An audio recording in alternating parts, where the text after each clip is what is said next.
제가 이 문제를 한 달 동안 고민을 해봤습니다. 이걸 한번 이렇게 한번 해봐라 했는데, 이게 한 달 동안, 야, 이 해법을 어떻게 찾을까? 해보니까 생각을 않는 것보다는 더 좋은 것 같아요. 이 주제가 정해지니까 주변에서 얘기도 듣고 제가 또 연구도 해보고 이렇게 하다 보니까 그래도 나름대로 좀 방향을 보이더라. 그런 생각이 좀 들었습니다.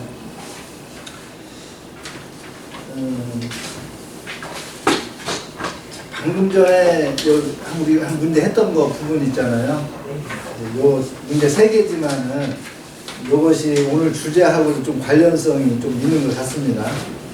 그래서 이거부터 말씀드리고, 그 다음에 비자의 간단한 체계를 말씀드리고, 지금 농촌 해법 찾기에서 답은 결국은 외국인 근로자를 구입해서 어떻게 할 것이냐 이 문제로 나온 거거든요, 해답이. 그래서 앞에 이 비자 문제에 대한 기초적인 것을 조금 이해하는 게 좀 중요하다고 생각을 합니다. 그래서 이 문제 3문제부터 연관해서 이렇게 해보겠습니다. 지금 문제 2번, 3번, 4번인데 정답은 다 4번입니다. 네? 어머, 다 틀렸어. 다 틀렸죠? 아까 제가 말씀드렸는데 똑같다 그랬는데 문제가 없어도 뭔가를 몰라야지. 가져가서 제가 지금 문제를 읽어드릴게요. 2번 문제. 외국인이 입국한 날로부터 90일을 초과하여 대한민국에 체류하려면 대통령령으로 정하는 바에 따라 입국한 날로부터 90일 이내에 그 체류지 관할하는 지방 출국사무소장에게 외국인 등록을 해야 한다. 지금 이제 외국인이 들어와서 비자는 이 단기 비자가 있고 장기 비자가 있어요. 기간으로 따지면은 그 기간은 이제 90일 이하, 장기는 91일 이상. 91일 이상을 장기 비자라고 한단 말이에요. 그때는 이제 외국인 등록을 합니다. 우리 저 주민등록증하고 비슷하다고 보시면 되죠. 신분제도니까. 그래서 91일 이상인 비자, 장기 비자 받으면은 들어와서 90일 이내에 외국인 등록을 해야 된다.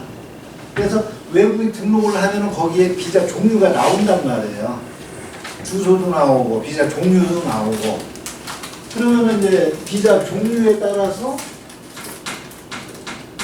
종류를 나눌 때 이것을 취업으로 따지면은 취업이 가능한 게 있고 가능하지 않은 게 있단 말이에요.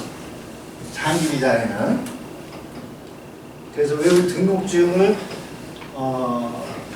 있냐 없냐, 그 다음에 거기에 나온 비자가 뭐냐. 근데 비자는 보통 알파벳으로 합니다. A, B, C, D, E, F, G, H까지. 이게 예전에는 그냥 숫자를 했어요. 뭐 1, 2, 3, 4 하고 또 외국인 왕래가 없을 때는 이런 법 조문도 없었어요. 간단하게 한 1950년, 49년도에 외국인의 입국, 출국에 관한 법률 이렇게 했는데 13개 조문이 있더라고요. 13개. 이게 아무것도 아니고 뭐 들어올 때 신고해라 뭐 간단한 것들이죠. 그런데 이제 외국인들이 많이 오고 이렇게 하다 보니까 이제 좀 복잡하게, 워낙 복잡하니까 편의상 알파벳으로 한 겁니다.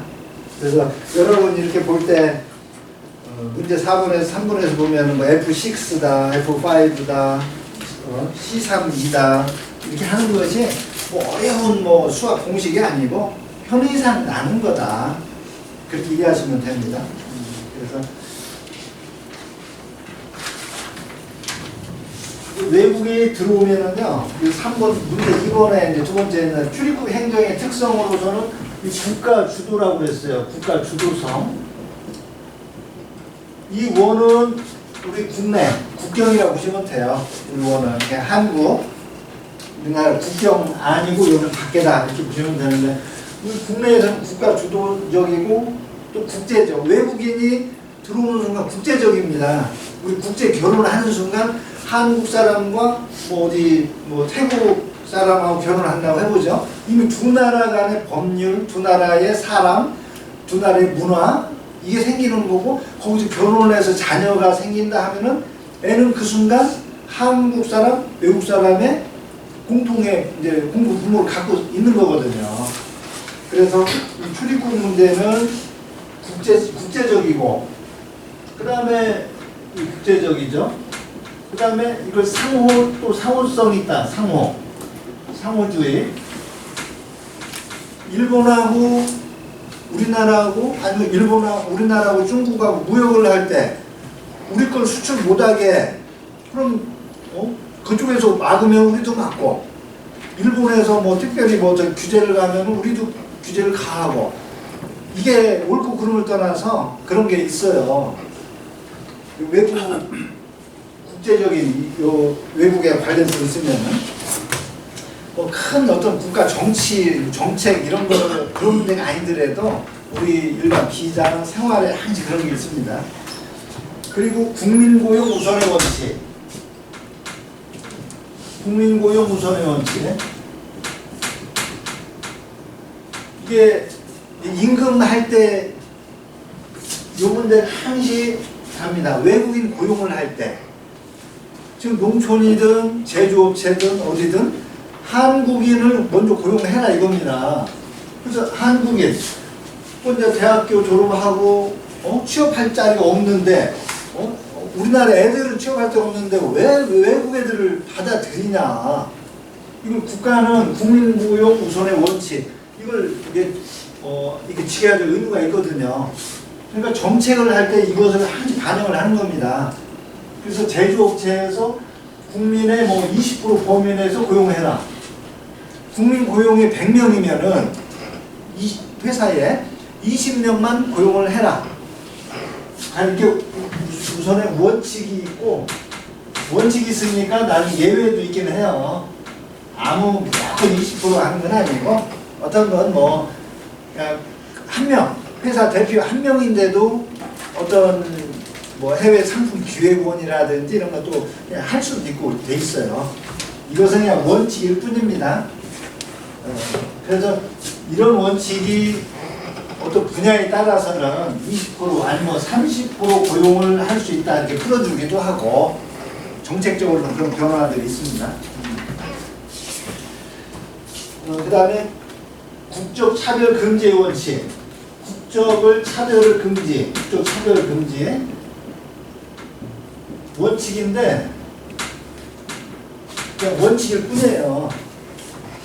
이게 실제로 한국에 오는 거 보면은 외국 유럽 사람, 미국 사람들 보면은 KETA라고 요즘은 이제 전자 허가제 간단하게 체크만 하면 그냥 들어와요. 단기 비자로. 근데 동남아시아, 서남아시아에서는 단기 비자로 단기죠, 그죠? 오는데 하늘의 별 따기야. 특히 필리핀 같은 경우에서는 한국 사람하고 결혼하기 위해서 선사하는 게 있거든요. 대사관 가서. 그거 할래도 인정을 안 해. 웬만하면 인정 안 해요. 그럼 어떻게 혼인신고 하라는 거냐? 어렵죠, 굉장히. 그런 문제가 있어요. 그래서 국적 차별을 하면 안 돼, 사실은. 그렇지만은 동남아시아, 서남아시아하고 유럽, 미국, 구별을 하더라, 사실상은. 그래서 필리핀, 베트남, 태국은 이제 무비자 국가고, 뭐 인도네시아, 스리랑카, 뭐 방글라데시, 파키스탄 이런 데도 올 때 굉장히 힘들다는 거죠. 힘드니까 여기서 뭐가 생겨요? 어렵게 와서 불법 체류가 생기는 거예요. 오기가 힘드니까. 오기도 힘들지만은 장기 비자는 곧 아까 취업의 문제 이제 종류가 뭐 꼭 취업만 아니지만은 와야 되는데 오지를 못하는 거야. 그러다 보니까 이제 불법 체류 문제가 생기는 겁니다, 사실은. 국적 차별 금지를 하면 되는데 차별을 하고 있더라. 이것은 어쩔 수 없어요. 최저임금 요즘 뭐 논의되고 있는데 나라마다 굉장히 다르거든요. 어떤 나라는 이제 월급으로 따져서 한 10만 원 현재도 방글라데시도 그런다고 그래요. 대학교 나와서 영업 세일즈를 하면은 한 10만 원 정도 번다고 그래, 한 달에. 그나마 또 노는 사람도 많고. 그런 상황에서 일자리도 없는데 한국 와서 한 200에서 300을 번다. 한 한 350을 번다. 난리가 나는 거죠. 난리가 나는 거죠. 그래서 한국 이제 요 입국하기 위해서 오만 가지 일들이 생기는 겁니다. 없는 게 생기고 결혼도 옛날부터 결혼도 위장 결혼이 생기고 그렇게 생겨요. 그래서 요즘은 국제 결혼 하려면은 수학 방정식 푸는 것 같아. 굉장히 복잡해요. 직업적으로 이거 하는 사람들도 도대체 무슨 언어 요건, 소득 요건, 뭐 재정 요건, 그다음에 또 뭐 기타 뭐 단서 조항들이 있고 그 정도 해서 뭐 평소 이 사람이 합법인지 불법인지 정도는 생각하시고 내가 알았든 몰랐든 이렇게 좀 벌금이라든지 처벌 받는 경우도 있다. 그리고 정책적으로 지금 어떤 단속이 이루어질 때는 눈앞에서 내가 데리고 있는 사람 잡혀갈 수도 있더라. 그래서 지금 시대는 이 비자라든지 외국인 관련을 그냥 상식 수준으로 우리 운전면허 취득하듯이 알아야 될 시기라고 이렇게 생각을 합니다. 이렇게 보시고 세부적인 건 차치형님께 좀 많이 보시고요. 많이 이렇게 보시고 오늘 한 2시간 반, 3시간 됐는데 좀 뭐 중반선 제가 많이 들어오고 제가 많이 배우고 갑니다. 네, 감사합니다. 고맙습니다.